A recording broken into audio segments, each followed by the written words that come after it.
வணக்க விவசாய சொந்தங்களை இன்றைய வீடியோ பதிவில் சேனைக்கிழங்கானது நடவு செய்திருந்தோம். அதற்கு தற்போது களை குத்திவிட்டு அடுத்தபடியாக பார்த்தீங்கன்னா உரமிட இருக்கின்றோம். அந்த காட்சி பதிவுகளை தற்போது பார்க்கலாம். பார்ப்பதற்கு முன்னர் நமது விவசாய கலைஞர் யூடியூப் சேனலை லைக் பண்ணுங்கள், ஷேர் பண்ணுங்கள், கமெண்ட் பண்ணுங்கள், மறக்காமல் கருத்துக்களை பதிவிடுங்கள் நண்பர்களே.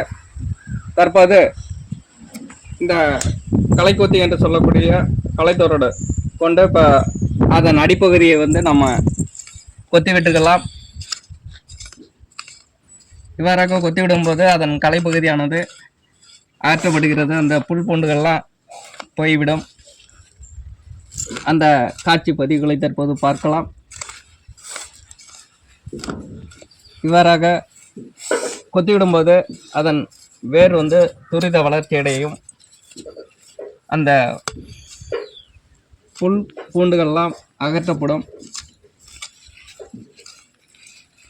அடுத்தபடியாக கொத்திவிட்ட பிறகு ஒரு 1.25 அடி அளவிற்கு தூரத்தில் ஒரு 1/2 அடி ஆழத்தில் ஒரு பள்ளம் எடுத்துக்கலாம் நண்பர்களே.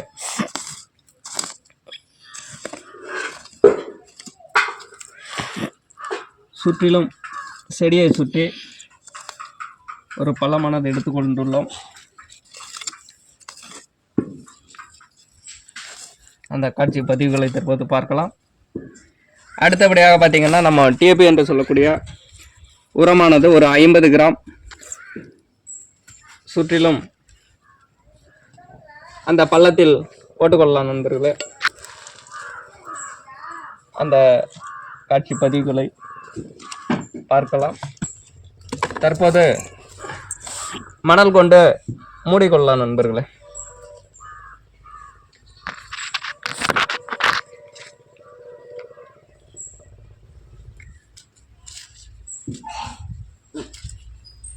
அடுத்தது தண்ணீர் தெளிச்சுக்கலாம் நண்பர்களே.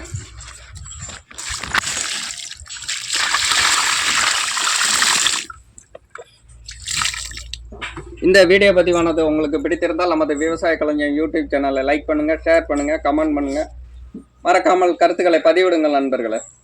நன்றி விவசாய சொந்தங்களே.